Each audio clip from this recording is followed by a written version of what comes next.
او بل طالبانو افضله خبر بله د تکبیر مسأله ده چې موږ تاسې کې بیخي ورکه ده. په دې باندې طالبانو یو څو خبرې وکړو. کله چې والسورة والضحا ته راورسېد اصل سبب د تکبیر شی ده. دا څه طالبانو مولیان تنا د قل هو الله احد کې څوک وایي الله اکبر بیا قل هو الله احد یا الله اکبر لا اله الا الله والله اکبر الله اکبر. دا طالبانو وایي که نه؟ داسې طالبانو اصلي خبرې ته دا داسې چل و چې نبی صلی الله علیه وسلم باندې چې کله وحی قطع شوله یو څه وخت بیا مشرکانو ویلې قلا محمدا ربه د محمد رب راجګ شو خپل محمد یې پرېښود. بیا نبی صلی الله علیه وسلم باندې چې بیا والضحا را نازله شوله والضحا واللیل اذا سجا ما ودعک ربک وما قلا. نبی علیه السلام د خوشحالۍ نه ویل الله اکبر. نو دا تکبیر طالبانو اوس چې کله قرآن دی ویلې چې چا ته راورسېدې والضحا ته راورسېدې تکبیر په تا باندې څوک ده؟ دا مستحب ده طالبانو تکبیر به وایي. خو دې کې د علماو اختلاف نو تکبیر څوک شو؟ دا د تکبیر سبب ده یا د تکبیر سبب دا ده اصل سبب یې دا ده طالبان. امام جزري نور سببونه هم ذکر کړي. یا دا د نبی علیه السلام چې اول وار باندې نبی علیه السلام جبریل علیه السلام په خپل صورت باندې چې ولیده نو نبی علیه السلام ویل الله اکبر. دا څومره عجیب مخلوق ده.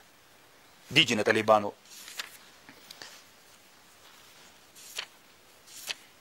او اوس طالبانو بله دا ده افضل د صورت الضحا په سر کې به یې وایې که د صورت الضحا په اخر کې به یې وایې. که د صورت الضحا په سر کې وایې د قل اعوذ برب الناس په چا کې به هم وایې په سر کې به هم بیا وایې. ګوره له صورت الضحا د قرآن تلاوت دې چې کو په خبر ځان پوهېږي د قرآن تلاوت دې چې کو قرآن دې راویلې صورت الضحا ته چې راورسېدې دلته به طالبانو ذاتي تکبیر تر والناس شروع کې دا مستحب ده. نن موږ کې کله سته ده دا طالبانو مستحب ده چې راورسېدې اوس به د صورت الضحا په سر کې وایې که په اخر کې به وایې. د علماو ډېر اختلاف څوک وایي په سر کې به یې وایې څوک وایي په اخر کې به یې وایې. صورت الضحا خلاص ولا بیا به یې وایې. نو دې اختلاف مطلب دا ده که اول د صورت الضحا کې وایې اول د قل اعوذ بالناس کې به هم که اخر د صورت ضحا کې وایې اخر د قل اعوذ بالناس کې به هم وایې. خو دی وایي امام جزري طالبانو دی وایي افضله دا ده چې په اول د صورت الضحا دې شروع کو الله اکبر الم نشرح له همداسې راځه راځه راځه راځه راځه والناسې ته چې ورسېدې. اوس خو موږ تاسې د قاریان څه چې ختم کوي تنا د هغه صورتونو چې قل پکې راځي هغو کې وایي. دا د جهل د طالبانو ټول قرآن کې نه وایي مستحب سنت تا چېرته به وایي چې قرآن تلاوت دې کو چا نه به یې را شروع کوي.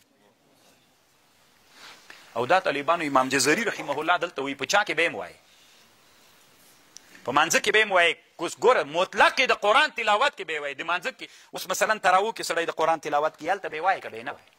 امام جزري وایي وایي به اگر چې دی شافعي د طالبان چونکې دا د حکم مسله ده دی وایي چې وایي به په دې باندې بحث کړی په مانځه کې به هم وایي تکبیر. لفظ د تکبیر څنګه ده؟ لفظ د تکبیر طالبانو الله اکبر یا داسې ده یا داسې ده لا اله الا الله والله اکبر. بس ګوره لا اله الا الله والله اکبر بسم الله الرحمن الرحیم قل هو الله احد الله الصمد لم يلد ولم يولد ولم يكن له كفوا احد لا اله الا الله والله اکبر بسم الله الرحمن. بل صورت به شروع کړي ټولو صورتونو کې دا سنت مستحب ده خو دلته ورک د طالبان نشته. موږ تاسې کله وایو څو صورت دا هم په مانځه کې طالبانو امام جزري وایي هم غیر له مانځه نه. دا تاسې اوس قرآنونو تلاوت کوئ که نه چې دې ته راورسئ دا به وایي. په دې باندې امام جزري ډېر اوږد بحث کړی دی. الله دې وکړي چې تاسې د ما په خبر باندې پوه شوي. دا بیخي ټول کتابونه د آدابو د حملو د قرآن کې جوړ دي هغه تکبیر مستحب به دي. پوه شولئ په خبر؟ او د ختم نه وروسته باید څوک هم وکړي دعا م وکړي. د ختم نه وروسته چې ختم دې کو دعا به هلته کوې ته که په مانځه کې وکړو.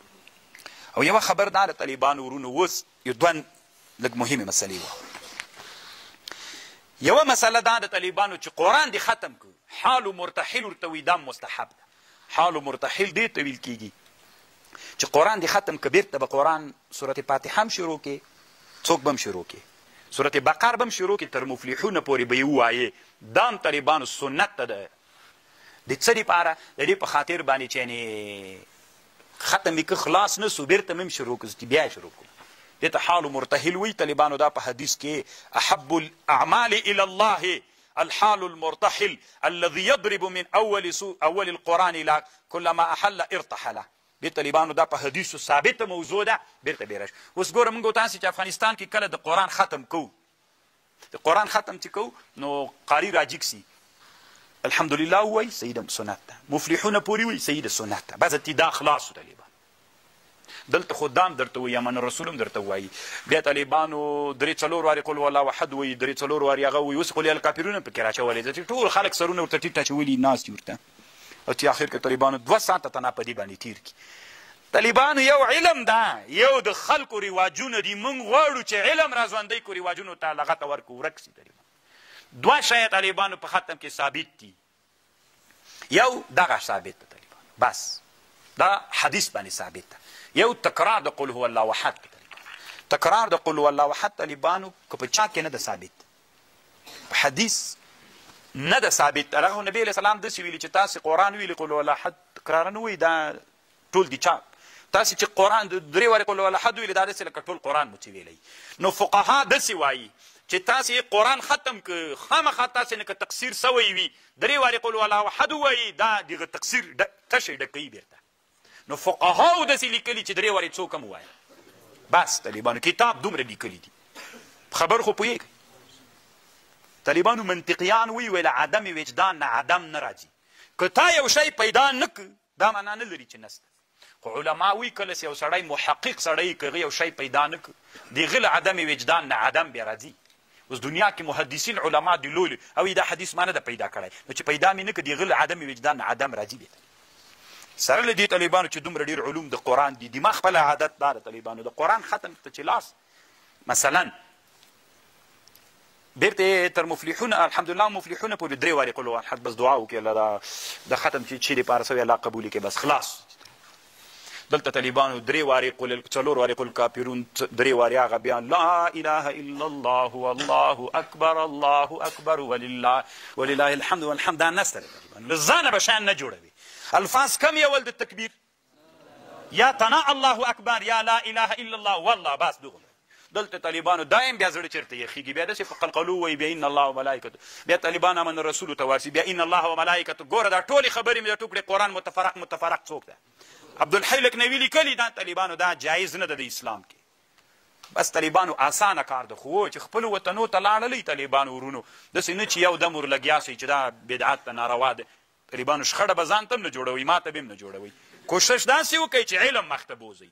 علم کې 2 شیه ثابت دي، کم حال مرتهی او دا خو په حدیث ثابت ده. فقها څه وایي؟ بس طالبانو دتي امین دا ختم الله په خپل دربار کې قبول کړي خلاص. دلته خو یې زړه چېرته یخېږي، هم 4 وارې وي دا م وي بیا دا الله اکبر و تکبیر پسې نور کلمې له ځانه را پیدا کړي دي، له ځان یې دومره غټه کړې کلمات دومره غټه کړې. بیا طالبانو امن رسول ورسره کړي بیا دعا وي چې طالبانو در په دره به دي کي. خو دا خو علت دا وي طالبانو ورونو چې څوک چې علم نشته، چې علم را پیدا سي انشاءالله دا خپل زه چې کډه کوي که د الله خوښه خبر پوه شو. او بل دا د طالبانو علامه عبدالحی لکنوي یو کتاب جوړ کړی احکام القنطره. ختم کې به یو وارې بسم الله ورسره وایې بالجهر، د دې هغه په ختم کې د تراو په ختم کې تراو په ختم کې به یو وارې څوک وایې جهرن به یې وایې، خو کوم جې کې به یې وایې تا ته اختیار چې د هر صورت په سر کې وایې یو جې کې به یې وایې. عبدالحی لکنوي صاحب وایي بعضې خلکو کې عادت تا د قاریانو کې وی دوی د قل والله احد په سر باندې وایي چې بل قاري په بل جې کې وایي ځکې وایي عوام شر جوړ کړي چې نور ولې داسې نه کول. نو دی وایي عبدالحی لکنوي خو هم حافظ د قرآن دی وایي ما به هر سکلې به مې یو جې کې ویلې بل کالې کې مې بل جې کې. تاسې که څوک قاریان ختم کوئ بسم الله یې ورې جهران وایي خو د قل واحد په سر یې مه وایي. دا عوام داسې فکر کوي چې لکه چې دلته واجب ده، لکه تاسې هم داسې فکر کوئ چې لکه چې دلته واجب. او بل دی وایي عبدالحی لکنوي صاحب وایي دا تکرار د صورت دا خارج له لمانځه نه په ختم کې څوک ده مستحب ده. اما په مانځه کې طالبانو وي دما رایه دا ده چې مستحب نه ده، په مانځه کې باید دا باید تکرار ونه سي، مغه یو وارې ویل سي صحیح ده. بعضې تراو کې هم د سورت قل والله احد د په خپل کتاب احکام القنطره فی احکام البسمله په دې کتاب کې دا مسئله ذکر کړې ده طالبانو. او اخرینۍ مسئله دا سوله طالبانو چې قرآن به معیشت نه ګرځوي چې په دې باندې ګټې کوي، دوکان دې تر جوړ کړي. دا مسئله به لږ دا مې نه وروسته بیا درته ووایم. قرآن نه به دوکان نه جوړوي چې ګټې پې کوي بس ده.